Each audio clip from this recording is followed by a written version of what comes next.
Muy bien, muy buena tarde. Sean ustedes bienvenidos a la escuela Aurum Argentina. Aria también. Bueno. Muy bien, muy bien. Ahí está, quietita ahí. En este 2020, en nuestro centro de estudios, estamos acompañando a Julius Evola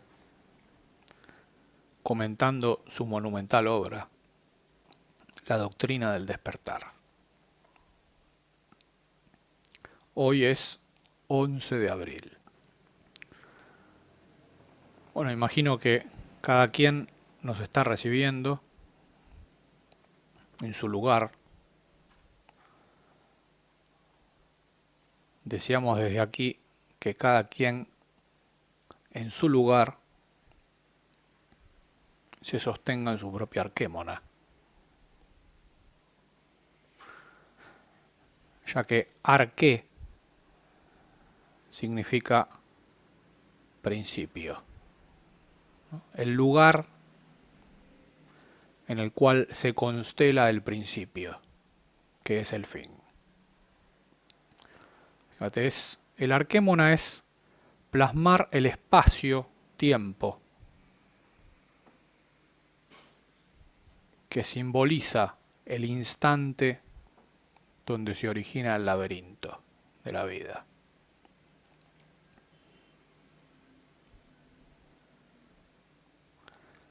Que asimismo es la puerta de salida.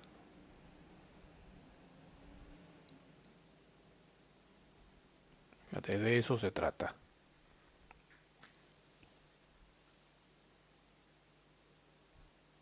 Estamos en el mes de abril.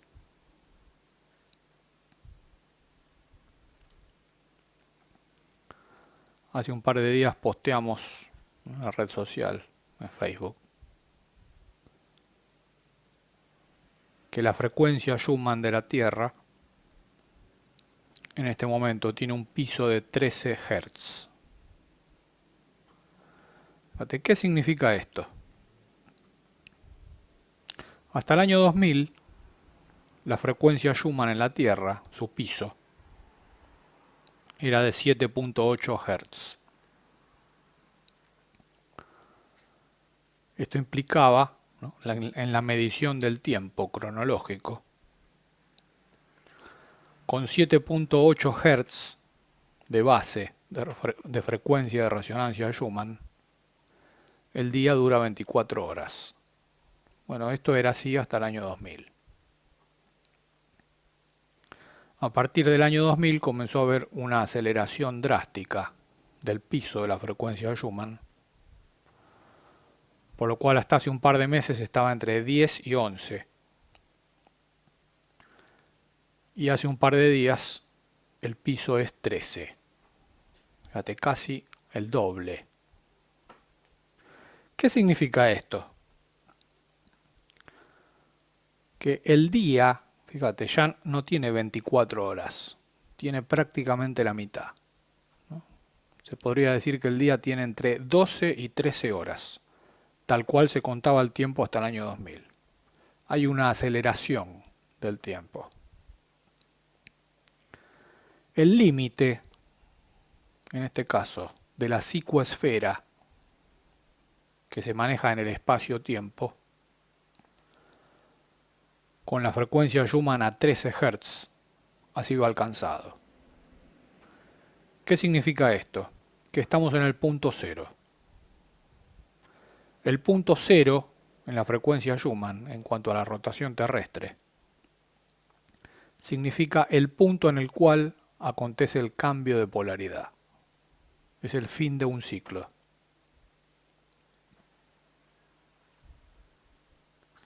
El punto cero en la Tierra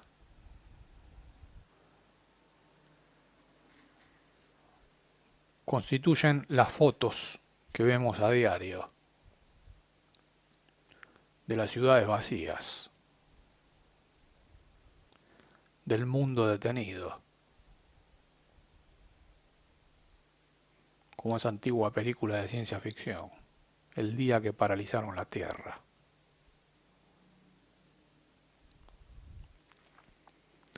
El punto cero es precisamente el punto final, en este caso en cuanto a la civilización, en cuanto a los procesos de lo general. Es asimismo el punto de inicio. En el punto cero coincide el inicio y el final. Bueno, eso es lo que estamos viviendo. Es por eso que auguramos en este mes, debido a las mediciones de la frecuencia Schumann, dificultad en las telecomunicaciones.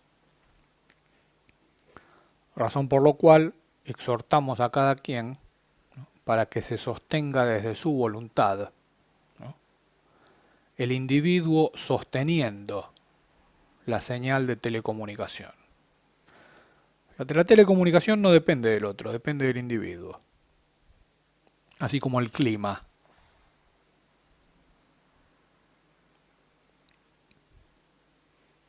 Nosotros aquí tenemos un emisor de frecuencia Schumann, que está aquí arriba. Lo pueden ver pulsando con una antena, con un emisor Schumann.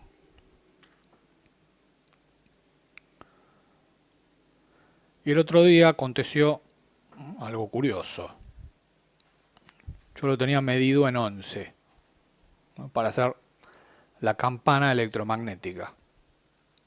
Tenía el emisor Schumann en 11, ¿no? Es una campana que barre aproximadamente, es un paraguas que tiene aproximadamente unos 50 metros, como una burbuja. Fíjate, como la frecuencia ahora está en 13, yo tenía el emisor en 11, había una diferencia, ¿no? En esa diferencia se metió el otro. ¿Qué aconteció? Fíjate, hubo una explosión de un cable eléctrico subterráneo, acá en el palier del edificio, que literalmente empezó a freír el circuito eléctrico de todo el edificio.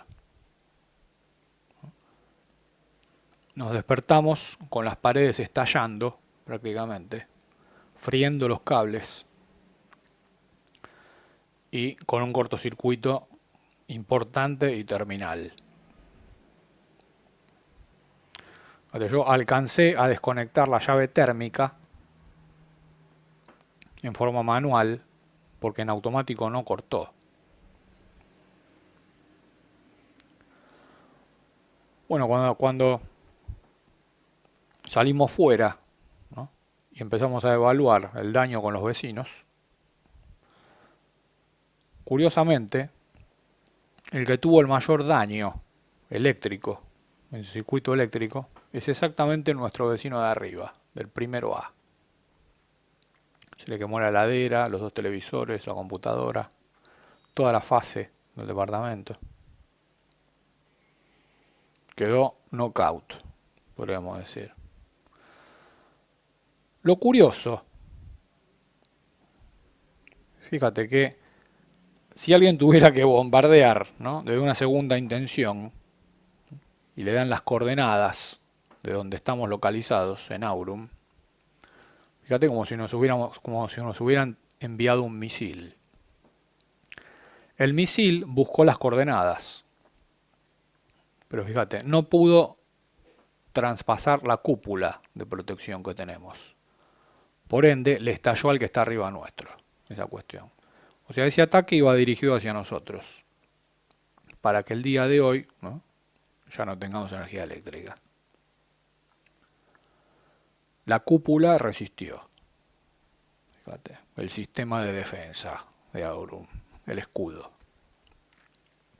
Tuvimos daños mínimos, un par de transformadores, un ozonizador de aire.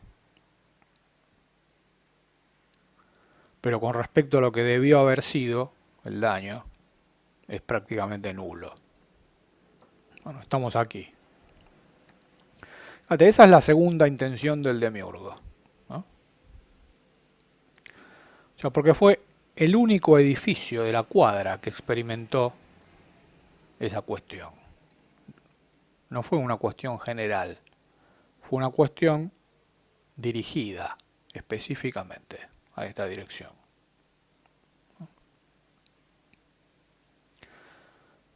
Estas son cuestiones de la guerra cósmica,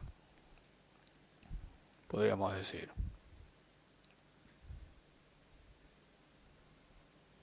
En ese instante en el cual me desperté, ¿no?, con las paredes literalmente friéndose en electricidad,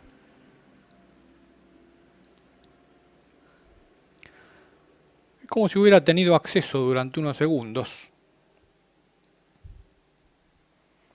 a una situación futura en lo general, que no sé escalonarla en el tiempo, puede ser más, puede ser menos, pero que eso está constelado en lo general. Ya eso va a acontecer en algún momento. La falla del sistema eléctrico, la falla de las comunicaciones, la falla de Internet. Porque está todo dado para que eso ocurra. Entonces se trata de considerar estas cuestiones, ¿no?, e ir preparándose para cuando eso acontezca. O sea, para cuando el punto cero, que ya está en lo sutil y en lo psíquico, acontezca en lo denso.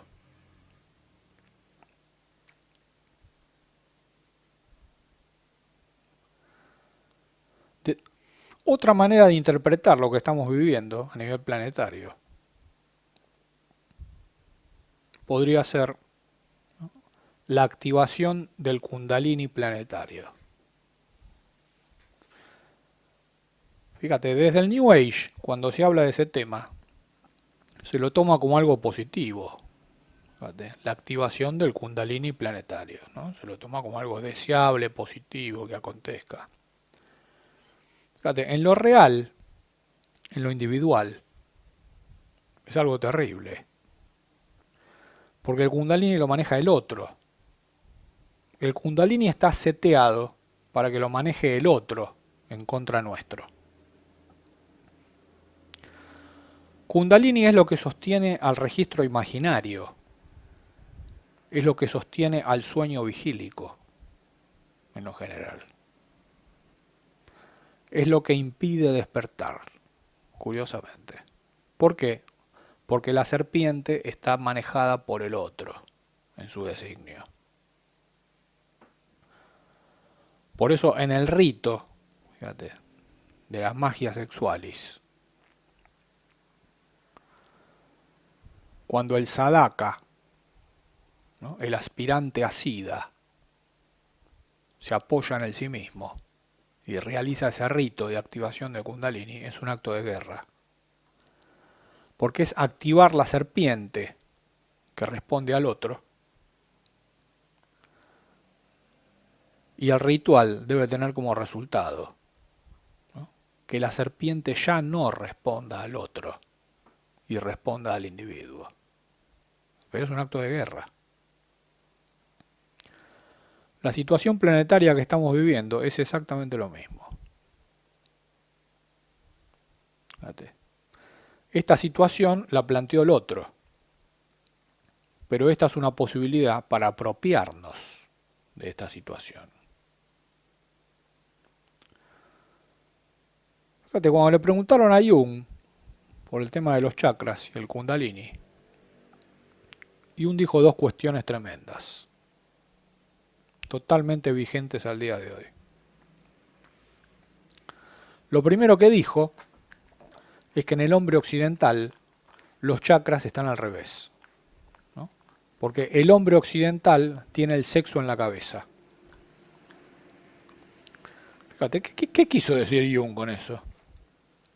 Que el hombre occidental está todo el tiempo funcionando en el centro mental con energía sexual, con combustible del centro sexual. Por eso todo el tiempo está sexualizando todo lo que vive, que es de lo que se dio cuenta Freud. Fíjate, ¿no? El gran rabino sin Dios, ¿no?, como fue definido Freud. Un gran rabino sin Dios, o sea, ateo. Lo mismo que Fidel Castro. Son rabinos ateos, curiosamente. Freud se da cuenta de eso. Que todas las motivaciones del centro mental del hombre dormido funcionan con combustible sexual. O sea que todo es sexo, lo que hace el hombre moderno, ¿no? Hay una pandemia en lo sexual. Todo es, vos estás en la oficina, son todos chistes sexuales permanentemente, ¿no? El humor social se basa permanentemente en chistes sexuales, en cuestiones de seducción, en cuestiones de quién, o sea, quién tiene como trofeo a quién. En cuanto a devorar y ser devorado, ¿no? En términos de la serpiente antigua, en términos de quién se come a quién, fíjate. Ese es el sustrato más bajo de Afrodita, ¿no? Es Afrodita Pandemos, que de ahí viene la palabra pandemia. Afrodita Pandemos, fíjate, constituían las mujeres que estaban generalmente en los puertos del Mediterráneo, que eran prostitutas, ¿no? Que vendían su cuerpo a los marineros. Después estaba Afrodita Urania, que eran las prostitutas que tenían, ¿no? Una formación cultural, que sabían tocar instrumentos, sabían cultivar un arte, podían conversar de cuestiones interesantes con los hombres.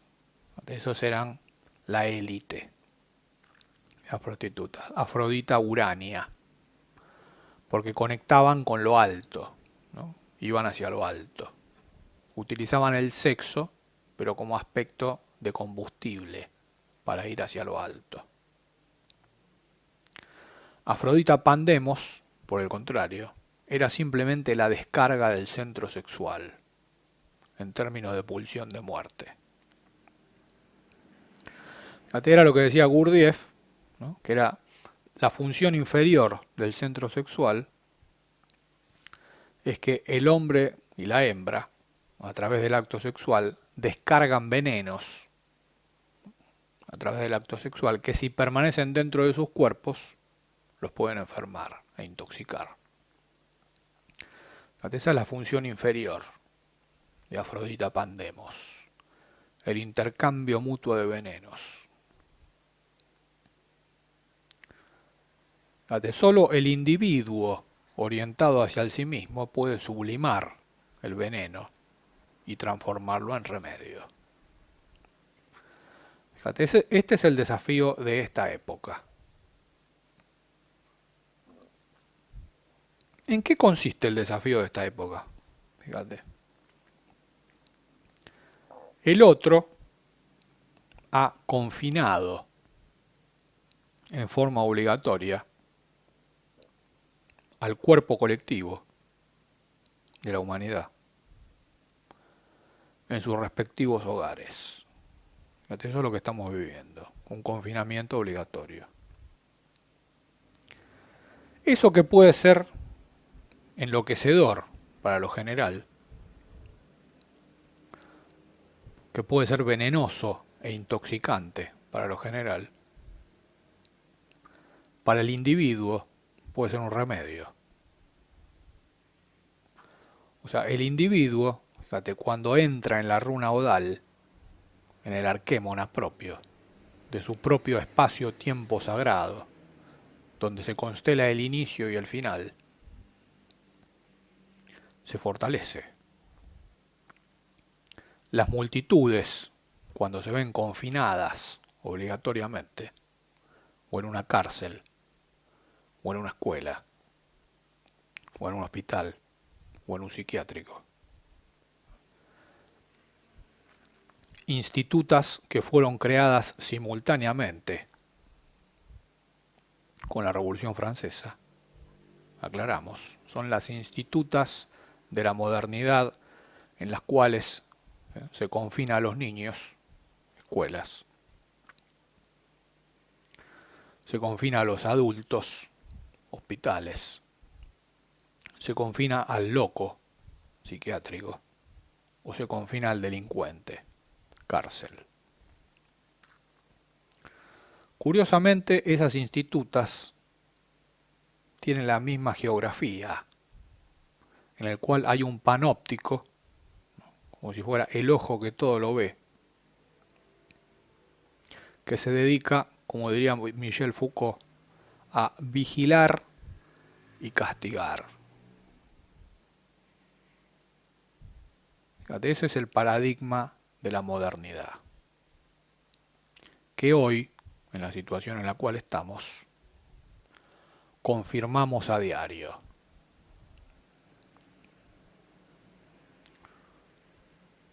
Fíjate, esta cuestión que mencionaba Jung, que en el hombre moderno, ¿no?, el sexo está en la cabeza, fíjate, eso es el sueño vigílico.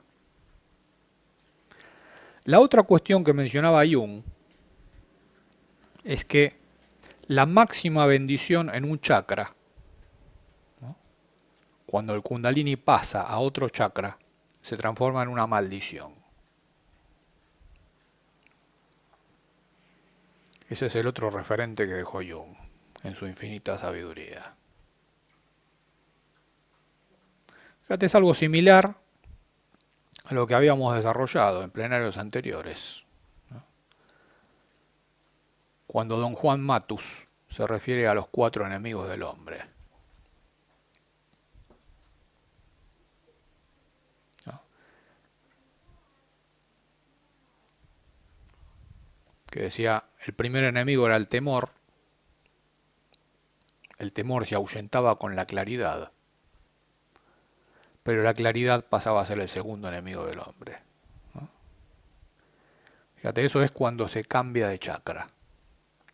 Bueno, hoy estamos ante una situación análoga, podríamos decir. Estamos en una activación del Kundalini planetario. ¿Qué hace el Kundalini planetario? Fíjate, razón por la cual el cuerpo colectivo de la humanidad está aterrorizado. Fíjate, el Kundalini planetario hoy, a través de la doble pinza, de las 2 cabezas de la serpiente, que habíamos dicho, una del universo A, ¿no?, las torres de telefonía 5G, y otra del universo B, el virus quimera artificialmente modificado en laboratorio por el Partido Comunista Chino y los globalistas, con Bill Gates, Henry Kissinger y George Soros a la cabeza, ¿no? Ese es el pacto con el Manu chino que han hecho los globalistas, ¿no? Las antenas de 5G bajan el sistema inmunológico y ahí se cuela el virus del universo B, el virus quimera, diseñado por el Partido Comunista Chino con financiación de los globalistas. Eso es el despertar del Kundalini planetario, ¿no?, de la doble serpiente. ¿Y qué hace la doble serpiente? Fíjate. Es como que va destruyendo a su paso a todos aquellos personajes que ya no sirven ante el nuevo pacto de turno, ante el nuevo chakra, ante la nueva dispensación. Fíjate. De allí el terror que se experimenta desde lo colectivo, frente a un enemigo invisible. Fíjate, el Kundalini es invisible.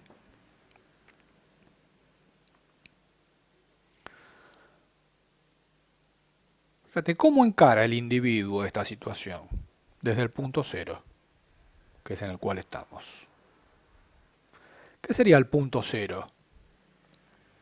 Es ubicarse de una manera tal que ninguna de las 2 cabezas de la serpiente te puedan morder. Fíjate, es todo lo que venimos desarrollando en la doctrina del despertar, que se conoce como el sendero del medio,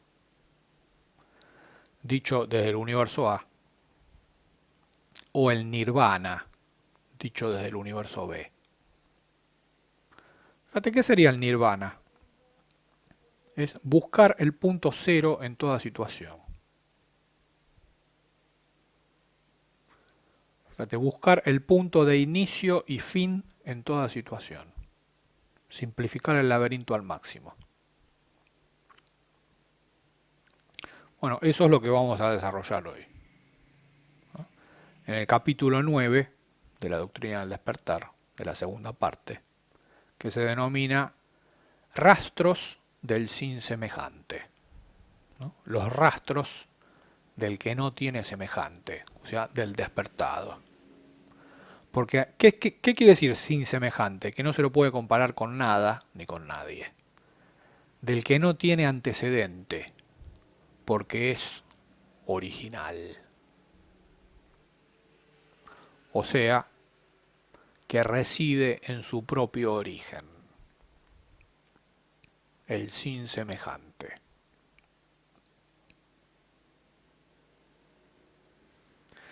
Para quienes no quieran acompañar, estamos en la página 261 del texto.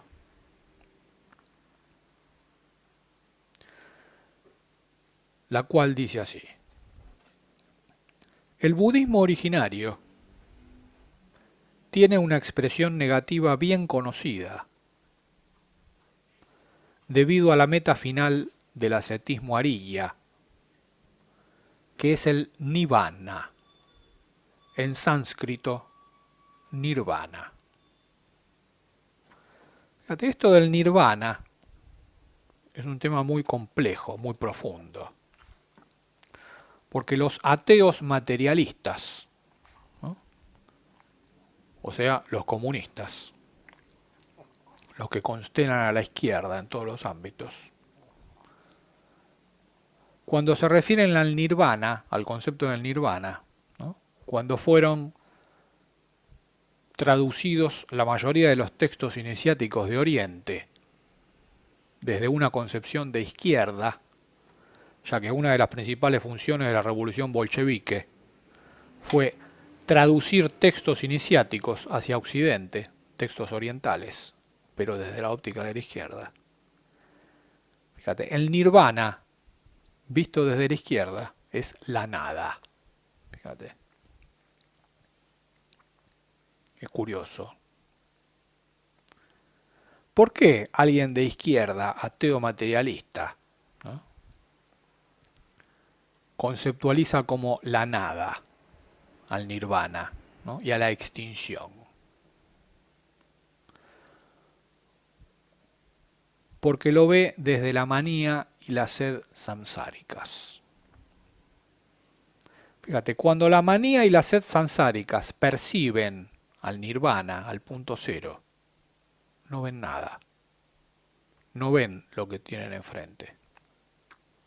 Porque están obnubilados e intoxicados por la manía y la sed samsárica. Fíjate, de eso se trata. En los textos originales se equipara el nirvana con la extinción. Fíjate, ¿la extinción de qué? Esa es la cuestión. Del querer, ansiar, desear, delirar o desvariar desde lo demiúrgico. Fíjate. ¿Cuál es el asiento del querer, del ansiar, del desear, del delirar y del desvariar? Fíjate, ¿en dónde se asientan todas esas cuestiones? En el alma, ¿no?, en el anima mundi, en el alma de lo colectivo. Por ende, en el registro imaginario, ya que es el registro imaginario lo que insufla al alma de lo colectivo. Fíjate. Así como el registro de lo real tiene que ver con el cuadrante de lo físico, El registro de lo imaginario tiene que ver con el cuadrante del alma, que es la función emocional. Y el registro de lo simbólico tiene que ver con la clave oculta de la mente, en el registro mental, en el cuadrante que corresponde a la función del pensamiento, dicho desde la psicología analítica. Fíjate, habíamos dicho que el Kundalini, ¿no?, sostiene al registro imaginario, por ende, sostiene al alma. Es desde allí, ¿no?, que la manía y la sed samsáricas insuflan el querer, el ansiar, el desear, el delirar o el desvariar. Fíjate, todo esto tiene que ver con la estructura de la psicosis. Esto es muy interesante de considerar. Porque todas las estructuras psíquicas es la manera en que Kundalini hace su surco en el psiquismo.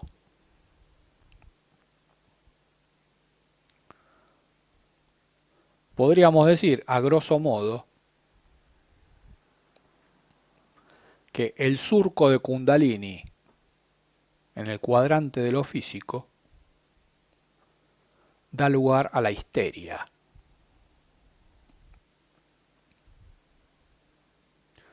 El surco de Kundalini en el cuadrante de la mente da lugar a la neurosis obsesiva. El surco de Kundalini en el cuadrante del alma da lugar a la psicosis. Mientras el surco de Kundalini en el cuadrante del espíritu da lugar a la psicopatía. Fíjate, ¿qué significa esto? Que alguien que esté polarizado, ¿no?, en el cuadrante de lo físico, si no se apropia de Kundalini, Kundalini lo va a llevar a la histeria. ¿Qué significa la histeria? Siempre es desear otra cosa de lo que sucede en lo real. O sea, siempre va a estar eternamente insatisfecho físicamente, o sea hombre o sea hembra. La histeria siempre es eso. Siempre es desear otra cosa que lo que acontece. Es la eterna insatisfacción. Fíjate. Ese es el surco de Kundalini en el cuadrante físico. De eso nos tenemos que curar. Fíjate, ¿cómo se cura la histeria? Eso es muy interesante. ¿Cómo se cura la histeria? Ese surco de Kundalini en el cuadrante de lo físico. Polarizando la conciencia en el cuadrante de la mente, ¿no?, cultivando la mente, yendo al otro cuadrante. O sea, la neurosis obsesiva cura la histeria, ¿no? Aplicar la metodología, aplicar la disciplina, aplicar el método, la repetición, eso te saca, digamos, de esa eterna insatisfacción física, ¿no?, la disciplina, ¿no? La cura frente a la histeria es, curiosamente, la neurosis obsesiva. Pero la neurosis obsesiva se transforma en el segundo enemigo del hombre, podríamos decir, ¿no? El primero era la histeria. Exacto, es una escalera. La neurosis obsesiva que cura la histeria se transforma en el segundo enemigo del hombre. Fíjate que hoy hay más histeria en los hombres que en las hembras. Hoy se ha cambiado la polaridad, ya ha acontecido el cambio de polaridad en ese ámbito. En el siglo XIX, la histeria era un 80% en hembras. Hoy es un 80% en hombres. Fíjate. Así como la neurosis obsesiva, que en el siglo XIX era un 80% en hombres, hoy es un 80% en hembras. Fíjate. Hoy las hembras son obsesivas y los hombres son histéricos en el siglo XXI. ¿No? Se ha invertido. Ese es el cambio de polos. Así que tenemos el segundo enemigo del hombre, la neurosis obsesiva, ¿no? El surco de Kundalini en el cuadrante de la mente. ¿Con qué se cura la neurosis obsesiva? Fíjate. Con la psicosis, ¿no? Con el cuadrante opuesto. O sea, todo neurótico obsesivo necesita psicotizarse un poco para salir de la neurosis obsesiva. ¿Qué significa esto? ¿Qué significa psicotizarse? Dejarse llevar por un argumento arquetípico, que es lo que lo saca de esa cuestión metodológica de la neurosis obsesiva.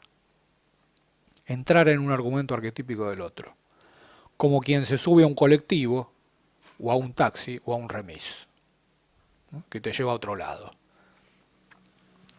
La cura para la neurosis obsesiva es salir de donde estás, porque estás en un loop, en un uroboros, en una serpiente que se muerde la cola. Eso es la neurosis obsesiva.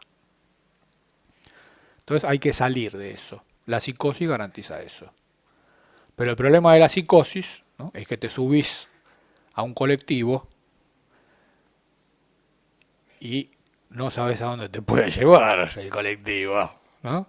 Por ahí es a donde va el chofer.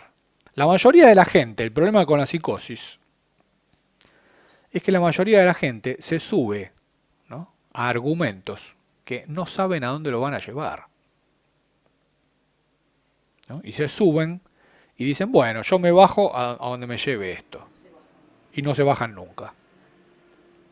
Porque ese es el secreto de la psicosis, ¿no? Que la psicosis cura la neurosis obsesiva, pero a su vez se transforma en el tercer enemigo del hombre. Porque la psicosis te lleva, ¿no? En el querer, en el ansiar, en el desear, en el delirar y en el desvariar a donde quiere el chofer del colectivo, no a donde querés vos. O sea, a donde quiere el argumento arquetípico. Fíjate, un psicótico es alguien que está expuesto, está abierto a que venga cualquier argumento arquetípico y se lo lleve. El psicótico está acá, ¿no? Viene un argumento y se lo lleva. Y no sabes a dónde puede terminar. Y por ahí te llama dentro de 3 días, estoy en Mendoza. Y me casé y tengo 3 hijos. ¿Pero cómo? Se lo llevó el argumento. Fíjate, el tercer enemigo del hombre. El tercer surco de Kundalini, en este caso en el cuadrante del alma. ¿Cómo se cura la psicosis? ¿Ah? Con la psicopatía, ¿no? Con el cuadrante opuesto. Con el cuarto enemigo del hombre, la psicopatía. Fíjate, la única manera que tiene un psicótico de bajarse, ¿no? De ese loco carrusel en el que una vez subió es transformarse en un psicópata, ¿no? Es tocar el timbre para bajar al argumento, ¿no? Tocar el timbre para bajar del bus, y si el chofer no te abre, ¿no? Le pegás un trompazo en la cabeza o abrís una ventana y te bajás. Bueno, eso es lo que hace el psicópata. El psicópata es alguien que no se deja llevar por los argumentos del otro, sino que él controla y domina a los argumentos del otro. Él usa a los argumentos. Razón por la cual, esto es una cuestión muy interesante, la psicopatía, que es el cuarto enemigo del hombre, ¿no? El más peligroso, pues reside en el cuadrante del espíritu, es el cuarto surco de Kundalini. Fíjate, el máximo experto en psicopatía en la Argentina, un gran psiquiatra, el doctor Marietán, define a la psicopatía como el sol negro. Dice, el psicópata es un sol negro. Fíjate, lo ve claramente, porque ve que viene del cuadrante del espíritu. Y hace una gran advertencia. Dice, la psicopatía no es una enfermedad, dice el doctor Marietán. Es una estructura psíquica. No es una enfermedad. No se la puede tratar desde lo general. Porque el psicópata nunca se va a adaptar a lo general. Porque nunca va a aceptar psicotizarse o entrar en un argumento que le diga lo general. Por eso el doctor Marietán aconseja que, ¿no?, que el psicópata no es analizable por un psicoanalista, ni por un tratamiento. Es más, le dice al psicoanalista, si usted se encuentra con un psicópata, no solamente no lo analice, sino que manténgase a una distancia prudente.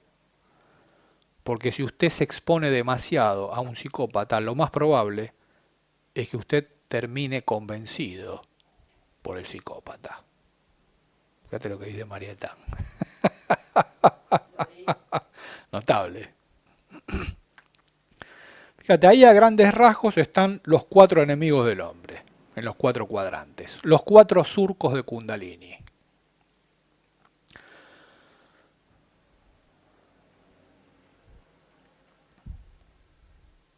Fíjate, el polo que sostiene la psicosis es Shambhala, todos los argumentos planetarios, ¿no? Es el polo que sostiene el querer, el ansiar, el desear,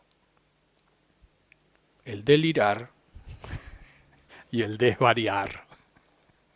Por eso vos ves, ¿no?, que los iniciados de Shambhala tienen una característica, ¿no?, que empiezan bien. Vos lo ves, vos decís, qué interesante este tipo, las cosas que dice, ¿no? Porque empiezan con el querer, con el ansiar y con el desear. Entonces, hasta ahí vamos bien, ¿no? Vos decís, bien, este tipo bien. Pero de repente le empieza a patinar el embrague y rápidamente pasan del desear al delirar y al desvariar, ¿no? Por ejemplo, vos ves Claudia María Domínguez, que es un exponente, ¿no? Claudia María Domínguez es un exponente de Shambhala, ¿no? Empezó con el Kundalini activado en el centro mental desde niño, por eso era la estrella del programa Godol Pregunta. Con 10 años sabía toda la mitología griega, más que los griegos, porque tenía el Kundalini en la cabeza, en el centro mental, ¿no? Era un neurótico obsesivo a los 10 años.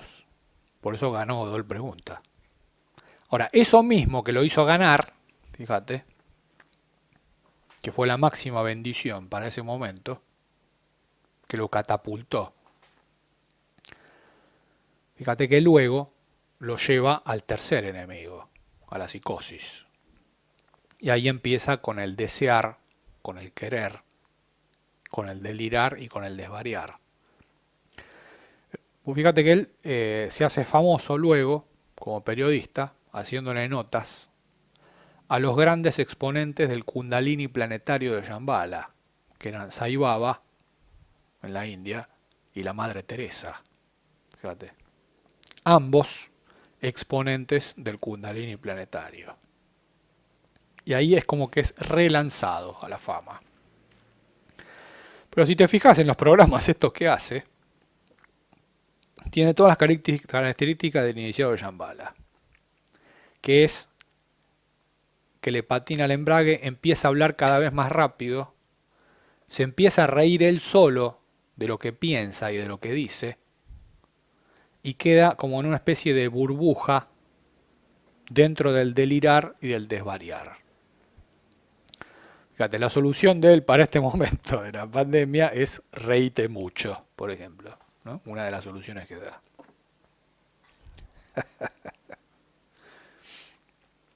Bueno, ese es el polo, ¿no?, el tercer enemigo del hombre, la psicosis. ¿Qué vas a hacer? ¿Sí? Vení. Ahí está. Muy bien, muy bien. Ahí está.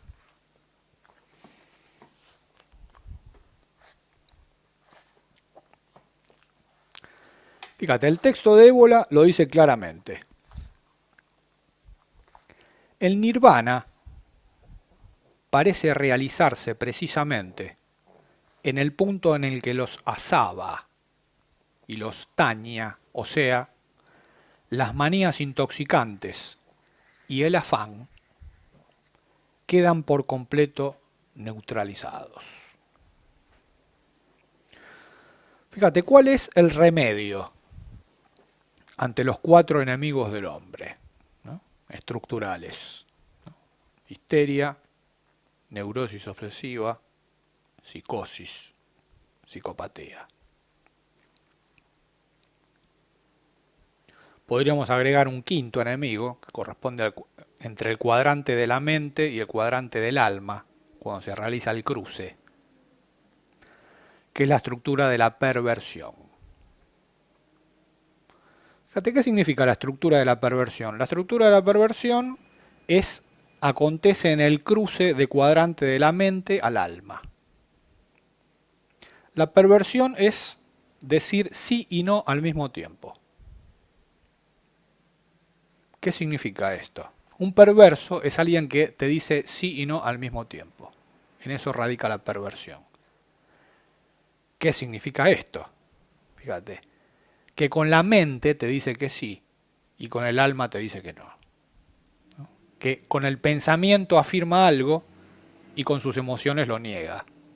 O con sus emociones afirma algo y con su pensamiento lo niega. Esa es la perversión. Es una contradicción entre la función del pensamiento y la función del sentimiento. Eso es algo muy común en esta época. Ese sería otro surco de Kundalini. En este caso, en el cambio de cuadrante. Eso acontece cuando los registros no están alineados. Por eso es muy importante, ¿no?, para buscar el punto cero, previamente, alinear los registros. Alinear el registro de lo real, lo físico, de lo imaginario, el alma, y de lo simbólico, el espíritu. Fíjate, la alineación de los 3 registros garantiza que el individuo puede buscar el punto cero en toda situación, ya que esa es la manera de vencer al surco de Kundalini en los 4 cuadrantes. El buscar el punto cero en toda situación. De eso se trata. Esa sería la solución en lo micro y en lo macro para el dilema de esta época. ¿Qué sería el punto cero en lo físico hoy con respecto al aislamiento que estamos viviendo? Tomarlo en términos de punto cero. O sea, que cada quien esté en su lugar, ¿no?, con las necesidades básicas satisfechas, sin delirar y sin desvariar en lo psíquico. O sea, cubrir las necesidades en lo físico, comida, vivienda, vestimenta, y no desvariar en lo psíquico. Fíjate, eso sería el punto cero. No es ni negar lo físico, ni negar lo psíquico. Es alinearse entre lo físico y lo psíquico.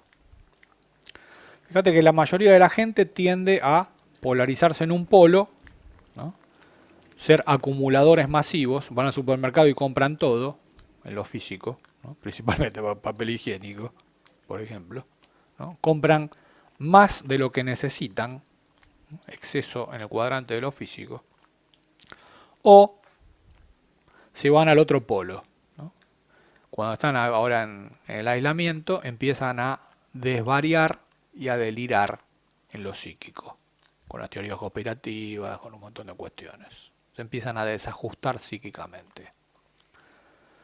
Fíjate, esos son los dos polos. ¿Qué sería el punto cero? Encontrar el sendero del medio en medio de las dos cuestiones. O sea, manejarse estratégicamente para tener lo necesario en lo físico y lo necesario en lo psíquico. ¿Qué sería lo necesario en lo psíquico, básicamente? Sería vencer, ¿no?, podríamos decir, al enemigo del hombre que constituye la perversión. O sea, situarse más allá del surco de Kundalini, entre la mente y el alma, que dice sí y no al mismo tiempo. Y poder afirmar la propia realidad sin contradicciones. De eso se trata.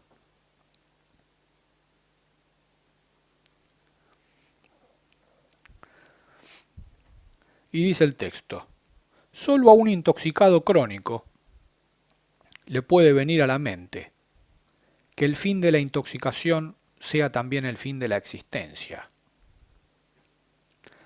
Y solo quien conoce el estado de sed y de manía puede pensar que el cese de tal estado es también el fin de toda vida, la nada. Fíjate, ¿qué dice este párrafo? Muy interesante. Dice, solo a un intoxicado crónico por el samsara le puede venir a la mente, ¿no?, que el fin de toda la intoxicación samsárica sea la nada. ¿Por qué? Porque está obnubilado por su propia intoxicación samsárica. Por lo demás, si la ignorancia y la manía son una negación, en este caso del espíritu y de la existencia, el nirvana solo se puede concebir, casi hegelianamente, como una negación de la negación, y por lo tanto como una reintegración, como algo que, a pesar de la designación negativa, indica una realidad absolutamente positiva. Fíjate. ¿Cuál es la idea subyacente en este párrafo? Fíjate. Que el nirvana sería la negación de lo demiúrgico en mí. El nirvana sería llevar al punto cero, ¿no?, lo demiúrgico en mí. O sea, que lo demiúrgico en mí valga cero.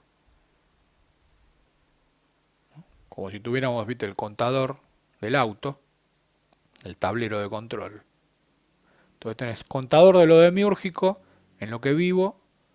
Bueno, cuando tiende a cero, eso es el nirvana.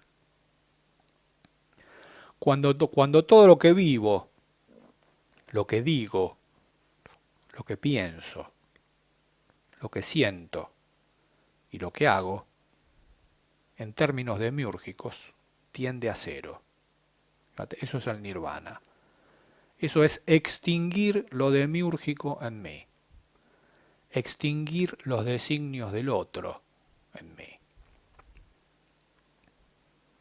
De eso se trata.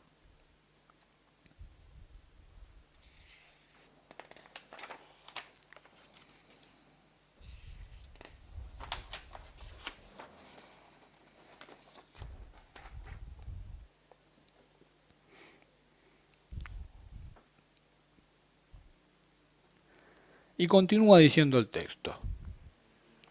Recuérdese en primer lugar que la doctrina del príncipe Siddhartha surgió contra todo ritualismo y toda forma de elucubración abstracta, como una orientación esencialmente práctica y de realización. Fíjate, este es un párrafo maestro. La doctrina del príncipe Siddhartha, o sea, del despertado, surgió contra todo ritualismo. ¿Qué sería el ritualismo? La neurosis obsesiva en relación al rito. Es una enfermedad en relación al rito. Fíjate, el ritual es algo que acontece una vez. El ritual no tiene continuidad. El ritual es el itinerario de la realidad circulando por el mundo de las formas. El verdadero ritual es una runa. Acontece una vez y comunica el origen con el origen, atravesando el principio y el fin en un solo trazo. Fíjate. Cuando un iniciado realiza un ritual, la primera vez que lo hace es la última.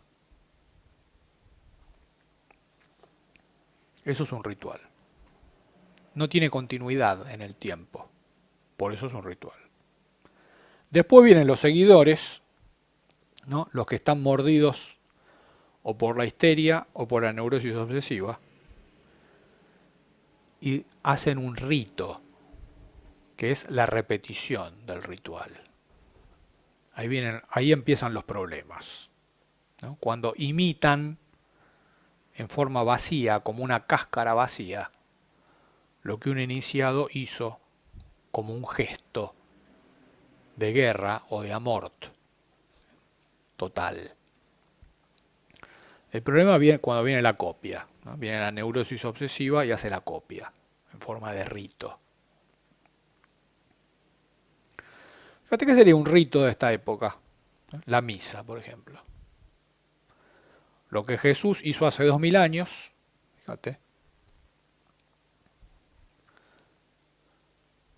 en la última cena, que hizo una recapitulación, ¿no? Del banquete de Platón, de la línea de iniciación griega, ya que la última cena es eso, es una recapitulación del banquete de Platón. Fíjate, eso lo hizo una vez, el iniciado. La primera vez fue la última. Ahora vienen los sacerdotes y hacen la misa. Entonces bendicen el pan, el vino, repiten las mismas palabras. Fíjate, no es un ritual, es un rito, hecho desde la histeria, que es no poner el cuerpo. Ya que en sí, fíjate, ¿qué es la misa?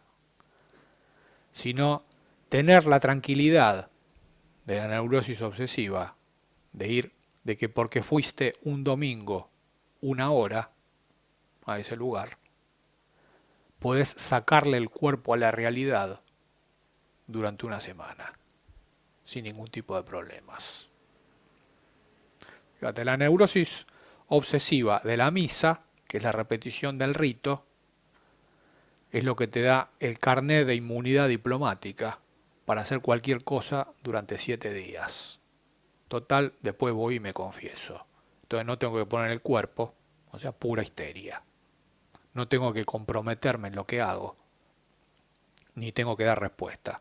Porque total, voy, me confieso y voy otra vez a misa y se terminó. Fíjate. Eso que era un rito en el catolicismo, fíjate, en el protestantismo ya adquiere una vuelta más, ¿no? En el protestantismo, en los cultos evangélicos, que son cuasi animistas, ya es una cuestión perversa. Fíjate, ya se va a la perversión, se va a un grado más de la neurosis obsesiva. ¿Qué quiere decir esto? Que en los cultos evangélicos se va a la perversión.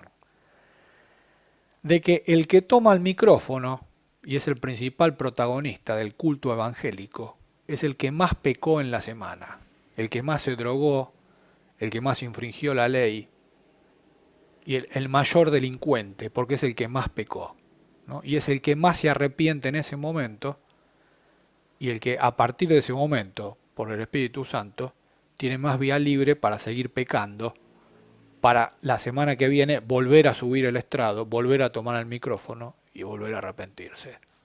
Es una cuestión perversa. Es un círculo que no se cierra nunca. Eso se da en los cultos evangélicos hoy. Por eso, fíjate que los pastores evangélicos pasan de ser, ¿no?, el modelo al cual todos imitan, ¿no?, a ser grandes arrepentidos por cuestiones de o salir con prostitutas o amasar grandes fortunas de manera ilegal, ¿no? Después hacen un gran arrepentimiento ante sus fieles en grandes ceremonias masivas para seguir haciendo lo mismo, ¿no? El pastor Jiménez, ¿no?, los grandes pastores americanos, Jimmy Swaggart, por ejemplo, que tienen todos el mismo patrón, ¿no? Mantienen una reputación intachable, con una familia ideal durante muchos años, y de repente se descubre que llevaba una doble o triple vida, se arrepienten ante sus fieles de rodillas, ¿no?, claman el perdón y vuelve a empezar todo, ¿no?, la perversión. Fíjate. Eso es la perversión. Sí y no a la vez. Fíjate, ese es el surco de Kundalini. Entre el cuadrante de la mente, ¿no?, lo que el pensamiento dice que hace, la familia ideal, y el cuadrante del alma, lo que verdaderamente siente, que es la doble vida por otro lado. Fíjate, de eso nos tenemos que curar. ¿Qué es lo que cura eso? El punto cero. El punto cero del despertado. Buscar el punto cero en toda situación. Entonces dice el texto: la doctrina del príncipe Siddhartha surgió contra todo ritualismo, o sea, contra todo rito vacío y toda forma de lucubración abstracta. Fíjate, esos son los virus de todas las épocas. El rito vacío y la elucubración abstracta. Fíjate que eso que estaba en la época de Siddhartha, hoy prendemos la televisión y tenemos el gran rito hoy, que es el barbijo, el respirador, el lavarse las manos, y la gran elucubración abstracta, que es todo lo que se dice en las noticias permanentemente, ¿no?, acerca de ese enemigo invisible que tenemos que derrotar, ¿no? Todas elucubraciones abstractas. Fíjate que son cuestiones de todos los tiempos. Hoy el rito, ¿no?, la obsesión por el rito. Que si tenés barbijo, si un hospital tiene respirador, y si te lavas las manos con alcohol en gel, ya hiciste el rito. Ya está. Fíjate. Eso es necesario, pero no suficiente. Porque se corre el riesgo de utilizar ese rito para que nada cambie. Fíjate. Y la propuesta de esta situación es que todo cambie. Empezando por el individuo. De eso se trata.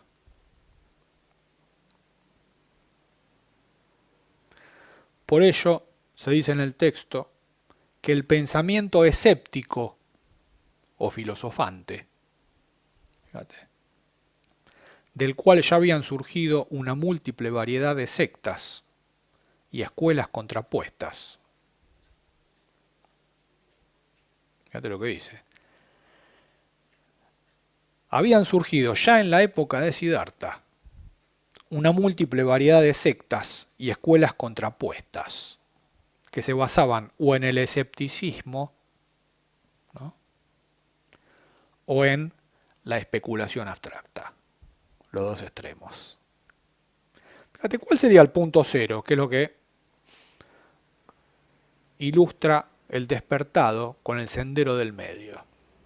Ni el escepticismo, ni la especulación abstracta. Neti, neti. Ni esto, ni aquello.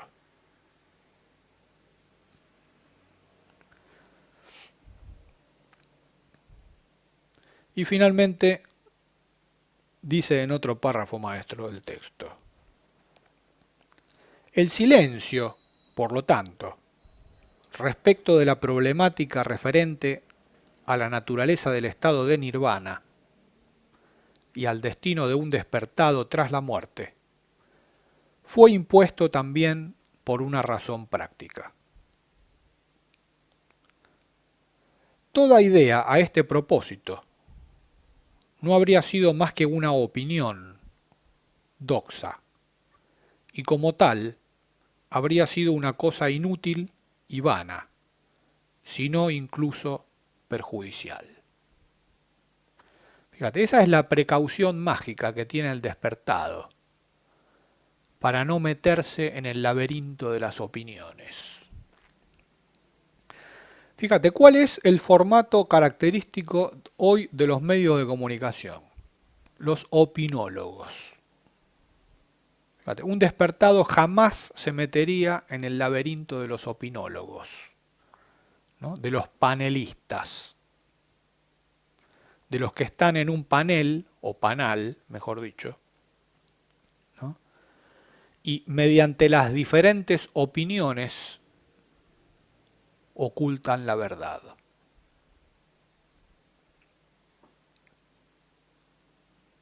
Ese es el signo de esta época.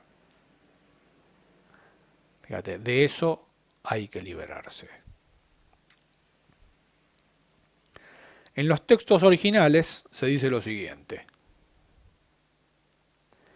esto no ha sido declarado por el sublime, porque no pertenece a los principios fundamentales de una vida divina, porque no conduce a la renuncia, al desprendimiento, a la cesación, a la calma, al conocimiento trascendente, a la iluminación, a la extinción. También en esto quedan cortados la agitación, el devaneo y la divagación de una mente inconsistente que se dice a sí misma: yo soy esto, yo seré aquello, yo no seré, seré con cuerpo, seré incorporalmente, estaré provisto de conciencia, estaré no provisto de conciencia. Fíjate, todos devaneos del pensamiento abstracto, especulaciones. Todo esto, se nos dice, es un vacilar, una supuración, un vano imaginar. Es efecto del afán, es una tumefacción, es una punta de flecha que hiere. Por esto, dice Buda, quiero permanecer con un ánimo que no vacila, que no sea presa de estas vanas ideas, con un ánimo que haya destruido estas vanas imaginaciones. Así, oh discípulos, os habéis de ejercitar. Fíjate, este párrafo que acabamos de leer es un referente para que cada quien pueda aplicar en estos días, en el que el surco de Kundalini ha sido activado planetariamente. Y agregamos que en el día de ayer, por la noche, se activó el cinturón del Pacífico. Se activaron 15 volcanes simultáneamente, entre los cuales está Krakatoa, al este de Java, ¿no? Como otra muestra de la activación del Kundalini planetario. Fíjate, lo que se ha activado es el surco del Kundalini, del otro. Por ende, solo desde el individuo que busca el punto cero y el sendero del medio acontece la curación. Acontece el no dejarse morder por la doble serpiente. Acontece el apropiarse del principio y del fin en toda situación. Acontece la búsqueda del sendero del medio. ni quedando fagocitado por el escepticismo, ni quedando fagocitado por el vano especular, ¿no? Las dos esfinges de la mente. En eso consiste el remedio de esta época.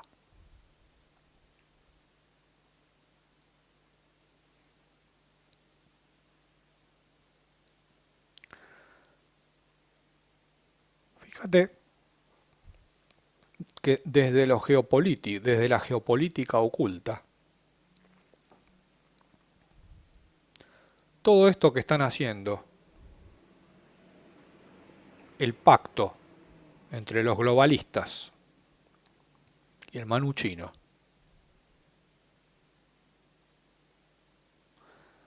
el confinar en gulags privados a la población mundial, que son sus hogares, por lo menos por ahora, ¿no? Ya que sabemos que el Partido Comunista Chino se caracteriza por expropiar la propiedad privada, ¿no? Cuidado con eso.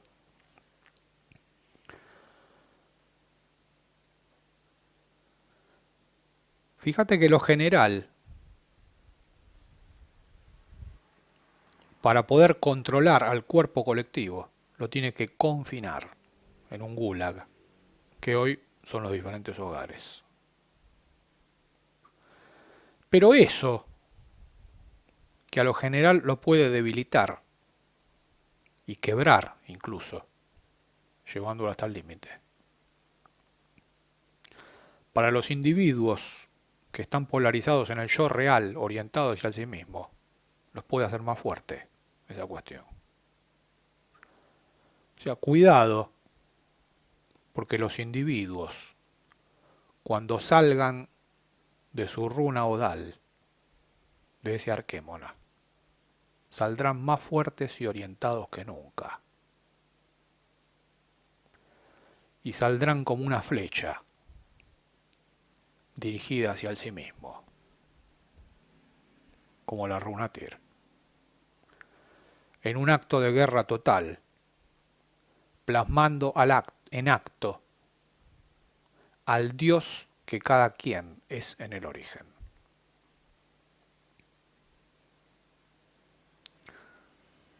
Fíjate, el veneno, ¿no? El pacto de los globalistas con el Manu chino, puede ser un gran remedio.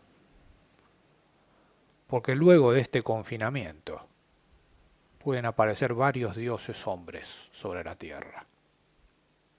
Y eso cambia todo.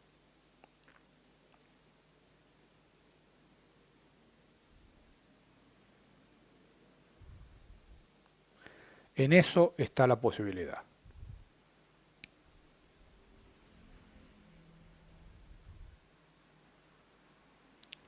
En eso está el punto cero, en el que el yo real siempre busca el sí mismo, como una flecha lanzada hacia su objetivo.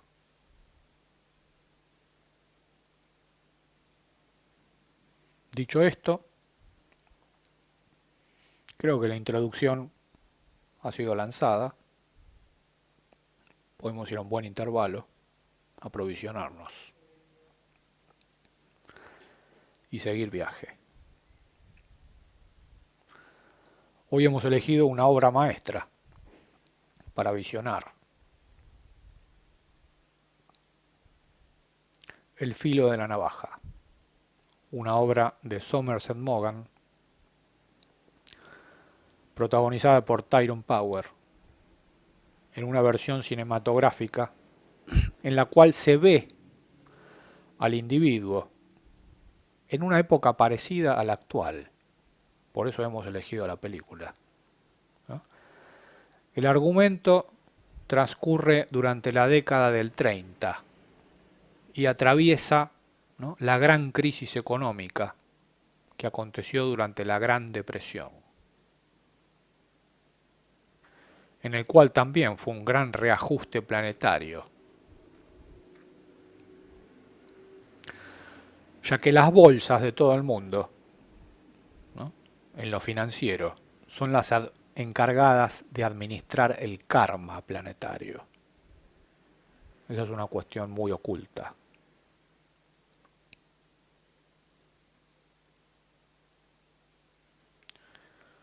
Entonces vamos a ver, ¿no?, la historia de varios personajes, ¿no?, los que son hojas en la tormenta, en lo general. Entonces quedan sujetos a los vaivenes de su época, de su psicorregión y de sus familias. Y al individuo, que busca el punto cero en toda situación, de manera magistral. Por eso se desplaza sobre el filo de la navaja, que es la metáfora utilizada para quien aborda su propio proceso de liberación, que es su individuación a sí misma. Porque es apoyarse en las circunstancias de una manera muy especial, como quien camina sobre el filo de la navaja.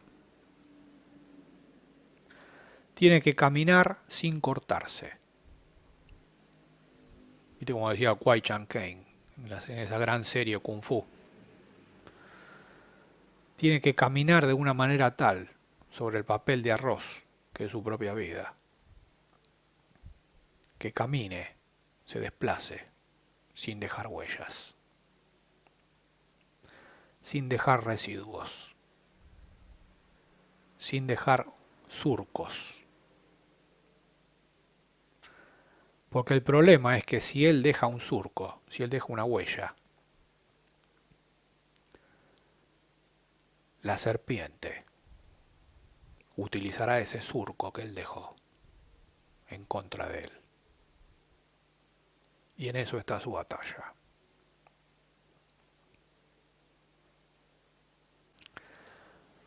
Ponemos como referente, cuando miren el film, que observen bien, porque está hecho de manera magistral,